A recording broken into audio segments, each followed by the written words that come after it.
বাংলাদেশি পাসপোর্টে ইসরায়েল ব্যতীত শর্ত পুনর্বহালের নির্দেশ দেওয়া হয়েছে। গত ৭ এপ্রিল তারিখে উপসচিব নীলিমা আফরোজের সই করা একটি প্রজ্ঞাপন থেকে এ তথ্য জানা যায়। রবিবার ১৩ মার্চ এ তথ্য নিশ্চিত করেছেন নীলিমা আফরোজ।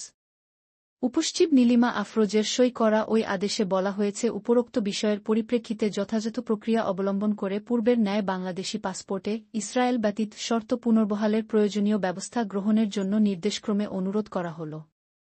বাংলাদেশের পাসপোর্টে আগে লেখা থাকত, this passport is valid for all countries of the world except Israel, অর্থাৎ এই পাসপোর্ট ইসরায়েল ব্যতীত পৃথিবীর সব দেশের জন্য বৈধ বা এই পাসপোর্ট নিয়ে ইসরায়েল ছাড়া পৃথিবীর যেকোনো দেশে যাওয়া যাবে। কিন্তু ২০২০ সালে দেশে নতুন পাসপোর্টে এই বাক্যটি পরিবর্তন করে লেখা হয়, this passport is valid for all countries of the world, অর্থাৎ এক্সেপ্ট ইসরায়েল শব্দ দুটি বাদ দেওয়া হয়। ২০২০ সালে শেখ হাসিনার নেতৃত্বাধীন আওয়ামী লীগ সরকার দেশে নতুন পাসপোর্ট চালু করলে সেই পাসপোর্টগুলো থেকে এই লেখা বাদ দেয়। এমনকি এ বিষয়ে কোনো ঘোষণাও দেওয়া হয়নি।